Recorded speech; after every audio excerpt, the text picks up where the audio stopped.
Hello and welcome to another video. So today I actually have kind of a confession to make. If you've been on my channel for quite some time or even for a couple of videos, you probably think that I am not a fan of the Percy Jackson movie adaptations, so The Lightning Thief and The Sea of Monsters, but this is so hard, you guys, because I've been hiding this for so long on YouTube and just like finally coming out with this truth.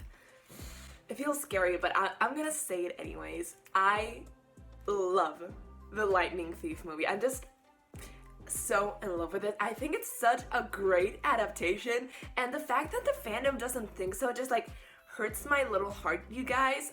So since I love it so much, I'm just like adore the movie. It's my favorite movie of all freaking time. I think it's probably the greatest book to movie adaptation of all time. So as you guys can see, that's a pretty unpopular opinion, especially on YouTube, because I know there's a lot of haters out there. So today I thought that I want to combat those haters. You know, I don't feel like there's enough love for the movies and for the movies as an adaptation online. So, especially in the book community, you know, in the book community, there's a lot of hate toward that adaptation. So today I'm bringing the love, you guys. I am bringing all the love to the movies, and I'm making a whole video about everything great about the Lightning Thief movie adaptation. I'm just so excited. I'm so excited to share this side of me that I've never shown you guys, because I've been so afraid to share this with you guys, but okay, I actually got really excited because I love this movie and I love this adaptation so much that I wrote 2 whole pages about everything that I love about it and everything great about it. Without further ado, let's just talk about everything great about the Lightning Thief movie adaptation.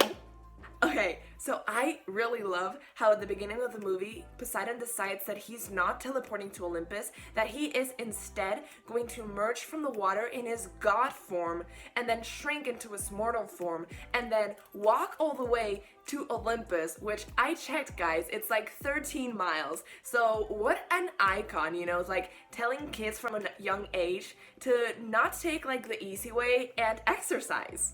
I also love that Grover's character is exactly how I pictured him to be. Like his personality, his soft personality, how he acts as a foil to Percy's hot-headedness and immaturity.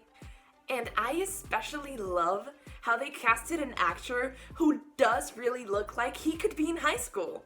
I personally love how every single camper we see at Camp Half-Blood looks like they're around 30, because it's just really great to see that these Half-Bloods, these demigods, could live to be that long, like all of them, so that's really inspiring.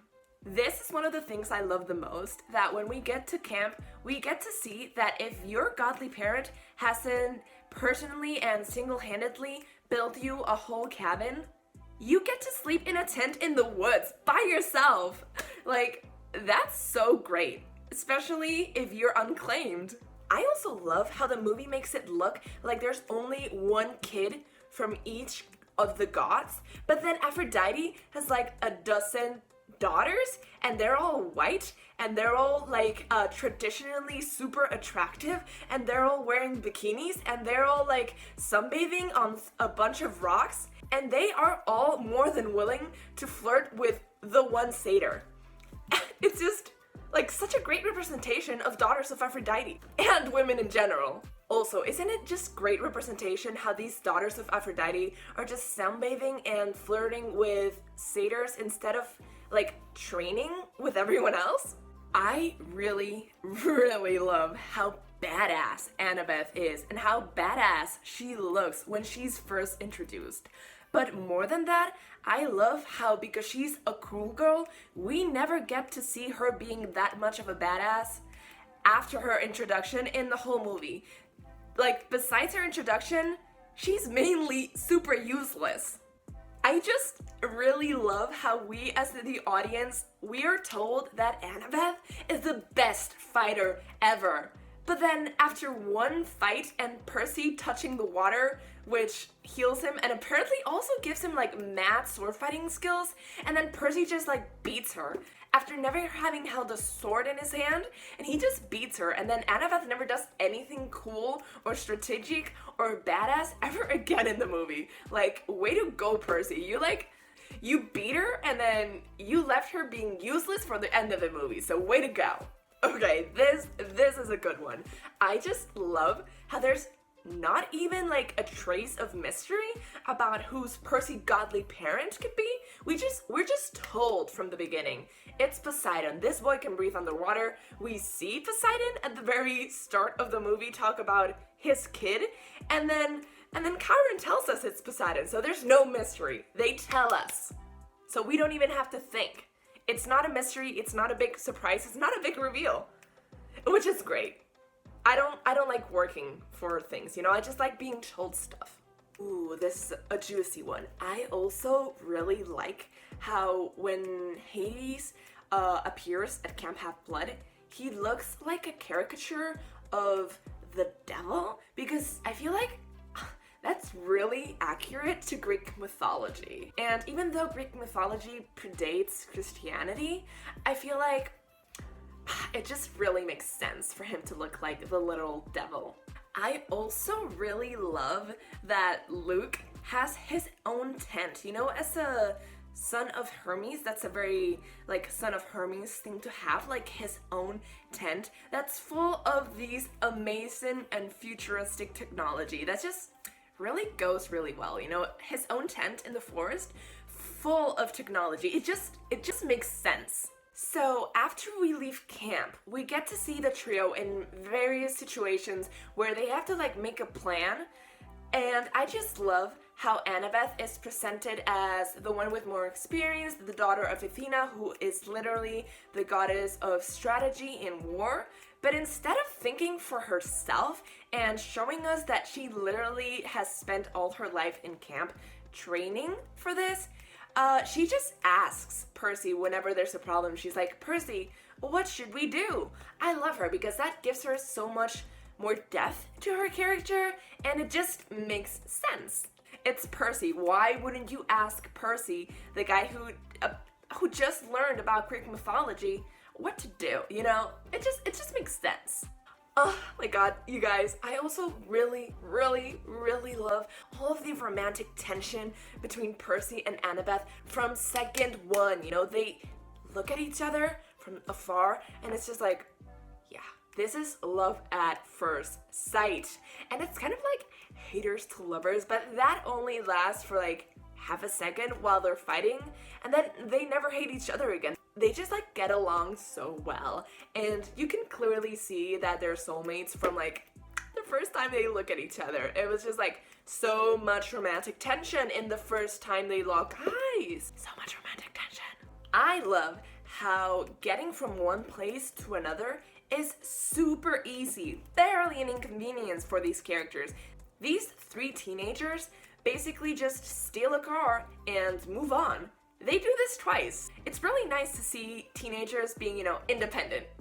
So this might come as a surprise to you guys, but I just love everything. Like, I can't pin it down. I just love every single thing about the Lotus Casino scene. It's just so perfect. The fact that they like get drugged for them to stay in the casino for longer, every single thing relating to Grover in that scene, it's just pure cinematic perfection. You know, it's like that scene with Poker Face playing in the background. Cinematic perfection. I have never seen a better scene in my life. That scene made cinema history. It's just facts. I also really love that instead of Percy being witty and creative in difficult situations, he just relies on Poseidon's voice in his head to tell him what to do and how to get out of those difficult situations. It's just really nice development for the character. And I really loved the look of the underworld, and I especially loved how the Greek underworld looks exactly how a Christian hell is portrayed, if you get what I'm saying. So it's just like fiery pits. And that's exactly how the Hades and how the underworld is supposed to look like in Greek mythology. So I'm like really proud of whoever was in charge of like investigating Greek mythology, because they really got it down like super accurately. It's like such an accurate and 100% truthful portrayal of Greek mythology. So I'm like, props to that guy. And up to this point, I just love Hades' character in general. It's just so accurate to the Hades we know and despise in Greek mythology, because we all know that out of the big three, the only one who doesn't have even a little bit of a conscience is Hades. Zeus and Poseidon are untouchable. They've never done anything wrong in their lives. Like, from their myths, we know that they're basically angels. And Hades is just like the actual devil. He's like the bad guy because he's in the underworld, you know? And then Zeus is the king of the gods. So he's obviously perfection. And then Poseidon, he's a cinnamon roll. He can't do anything wrong, and he hasn't. So it's just very obvious and very clear why Hades has to be the bad guy, because it's Hades, you know? So I thought that was really accurate to Greek mythology. Also, speaking about people in the underworld, isn't it just so great and unproblematic how Persephone, a god who is thousands of years old, flirts with an actual teenager? I also really freaking love the whole theme of the gods just really wanting and trying to be good parents, except that they can't because of Zeus. Like, Athena and Poseidon just want to be there for their own single respective kids, because obviously Poseidon only has a kid and Athena only has the one daughter, and they really want to be there for them. They really want to talk to them. They want to pay attention to them. They want to know what's happening in their lives. But Zeus has forbidden that communication between a god and a demigod. And that's really cruel, Zeus, because I'm pretty sure the other Olympians would really be really good and attentive and present parents if you would just let them. And I thought that was really heartwarming. Okay, this is one of my favorite things in the whole movie. And it happens, like, I think it happens during the credits. I just love how instead of giving Sally Jackson some character development and some of that having to live your own life for it to mean anything, instead of giving her that, which would be just like too easy and, you know, a little bit cheesy, instead of giving her like actual development and making her look like an actual human being who's had to suffer through an abusive relationship in order to keep her son safe, instead of doing that, we just get Medusa's head being used as a cheap gag at the end of the movie.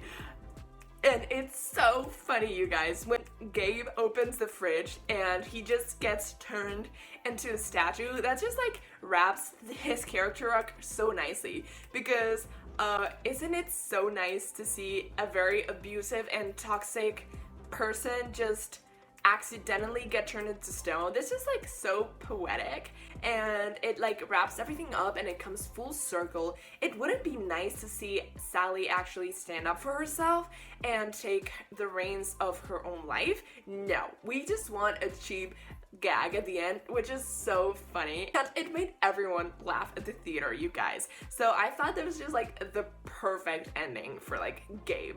I mean, Sally, who even is she? Like, the mom is barely important in the movie, so like we were more invested in Gabe's own story than Sally's, so that's why I thought it was a great addition. And guys, this is my final thought. You know, I obviously love so many more things about the movie, but I had to keep the video short so I don't lose my voice, because you know how I get when I talk about Percy Jackson. I just like ramble on and on, so I had to like restrain myself. So the very last thing that I love and that I think is great about the movie is that it has an equally amazing sequel. We just got so lucky. It's such a shame they didn't make the third and last movie, because I thought it was such a great idea to condense this 5-book series into 3 great movies. I just don't get why they didn't make that third one. I mean, like, I'm still wondering, so please let me know down below if you guys know why they didn't make that third one, because it's so confusing to me. It could have been such a great masterpiece. Okay guys, and that was everything I love and that I think is great about the Lightning Thief movie adaptation. Okay, so this is obviously an April Fool's joke. I thought about not mentioning it and just posting the video as it was, but just in case anyone actually believes my terrible acting, this is a joke. This is a joke. Also, disclaimer, if you like the movies, if you love the movies, and there's nothing wrong with that. I completely respect that mindset, okay? I just personally don't like the movies. I mean, the first one is alright if you haven't read the books. I just feel like they're not good adaptations. The first one is an okay movie. I'm not gonna talk about the second one. Mostly because I don't remember that much, I just remember it being not very good.